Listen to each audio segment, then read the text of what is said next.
নমস্কার বন্ধুরা, পল্লবী কিচেনে আপনাদের সবাইকে স্বাগত। এতক্ষণে আপনারা নিশ্চয়ই টাইটেল আর থাম্বনেল দেখে বুঝে গিয়েছেন কী রেসিপি নিয়ে চলে এসেছি আজ।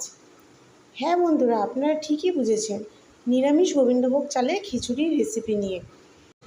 গোবিন্দভোগ চালের খিচুড়ি বানানোর জন্য এখানে আমি নিয়ে নিয়েছি 1 বাটি মুগ ডাল আর 1 বাটি নিয়ে নিয়েছি গোবিন্দভোগ চাল। প্রথমে আমি মুগ ডালটা ভালো করে ধুয়ে নিয়ে ভেজে নেব। মুগ ডালটা আমি এখানে ঘিয়ে ভাজবো, তাই আমি কড়াতে দিয়ে দিলাম বেশ খানিকটা ঘি। ঘিটা গরম হয়ে গেলে তার মধ্যে আমি দিয়ে দিচ্ছি ধুয়ে পরিষ্কার করে রাখা মুগ ডালটা, দিয়ে আমি বেশ কিছুক্ষণ ভেজে নেব।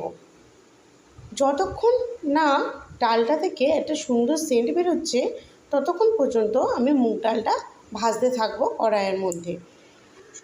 ডালটা ভালো করে ভাজা হয়ে গিয়েছে, এবার নামিয়ে নিলাম একটি পাত্রের মধ্যে। যে ভেজিটেবলগুলো দিয়ে আমি এই নিরামিষ খিচুড়ি বানাবো, এবারে সেই ভেজিটেবলগুলোকে ভেজে নেব একে একে। তার জন্য আমি এখানে প্রথমে ডুমো ডুমো করে কেটে রাখা আলুগুলোকে তেলের মধ্যে দিয়ে ভালো করে ভেজে নিচ্ছি। আলুটা ভালো করে ভাজার জন্য এর মধ্যে আমি দিয়ে দিলাম পরিমাণ মতো লবণ, দিয়ে বেশ কিছুক্ষণ ভাজার পর এর মধ্যে আমি এবার দিয়ে দিলাম সামান্য পরিমাণে হলুদ গুঁড়ো, আলুতে একটা সুন্দর কালার আসে।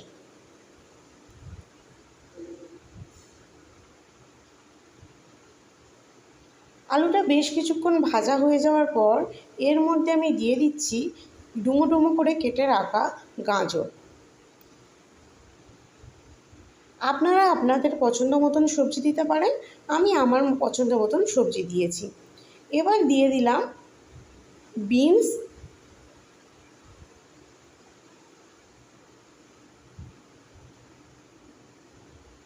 দিয়ে আরও বেশ কিছুক্ষণ নাড়িয়ে চাড়িয়ে ভেজে নেওয়ার পর এর মধ্যে দিয়ে দিচ্ছি ডুমো ডুমো করে কেটে রাখা ক্যাপসিকাম। সবজিগুলো আমার ভালো করে ভাজা হয়ে গিয়েছে, এবার এর মধ্যে আমি দিয়ে দেবো কিছুটা পরিমাণে কাজু বাদাম। কাজু বাদামটা আমি বেশিক্ষণ ভাজবো না, এটা সামান্য কিছুক্ষণ তেলে নাড়াচাড়া করে এর কাঁচা গন্ধটা কেটে গেলেই আমি ভাজাগুলোকে নামিয়ে নেব। ভাজার অবশিষ্ট তেলের মধ্যে আমি এই নিরামিষ খিচুড়ি বানানোর জন্য একটা মশলা তৈরি করে নেব। তার জন্য ফোড়নে আমি দিলাম 2টো তেজপাতা ছিঁড়ে, দিয়ে দিলাম গোটা গরম মশলা, দিয়ে দিলাম 2টো শুকনো লঙ্কা ফোড়নের জন্য, আর দিয়ে দিচ্ছি সামান্য পরিমাণে গোটা জিরে। দিয়ে বেশ কিছুক্ষণ নাড়িয়ে চাড়িয়ে ভেজে নেওয়ার পর যখন ফোড়নটা থেকে একটা সুন্দর সেন্ট উঠবে তখন দিয়ে দিলাম কুচি কুচি করে কেটে রাখা টমেটো, দিয়ে বেশ কিছুক্ষণ ভেজে নেব যতক্ষণ না পর্যন্ত টমেটোটা নরম হয়ে আসছে। টমেটোটা খানিকটা নরম হয়ে গেলে এর মধ্যে দিয়ে দেব আদা জিরে পেস্ট, দিয়ে আরও বেশ কিছুক্ষণ মশলাটাকে কষিয়ে নেব। মশলাটা ভালোভাবে কষানো হয়ে গেলে এর মধ্যে আমি দিয়ে দিচ্ছি কুচি করে কেটে রাখা ধনেপাতা, দিয়ে মশলার সাথে কষিয়ে নেব। ধনেপাতার কাঁচা গন্ধটা কেটে গেলে এর মধ্যে আমি দিয়ে দেব পরিমাণ মতন হলুদ গুঁড়ো, দিয়ে আমি মশলাটা বেশ ভালোভাবে কষিয়ে নেব যতক্ষণ না মশলার উপর থেকে তেল ছেড়ে দিচ্ছে। আজকে খিচুড়িটা আমি একটা কড়াইতে বানাবো, সেই জন্য কড়াইয়ের মধ্যে দিয়ে দিচ্ছি ধুয়ে রাখা গোবিন্দভোগ চাল আর একটু বেশি পরিমাণের জল। জলটা ফুটে উঠলে এর মধ্যে আমি দিয়ে দেব আগে থেকে ভেজে রাখা মুগ ডালগুলোকে, দিয়ে বেশ কিছুক্ষণ ফোটার পর আমি এর মধ্যে অ্যাড করে দেব আগে থেকে ভেজে তুলে রাখা আলুগুলোকে, যাতে চাল আর ডাল সিদ্ধ হওয়ার সাথে সমানভাবে আলুগুলোও সিদ্ধ হয়ে যায়।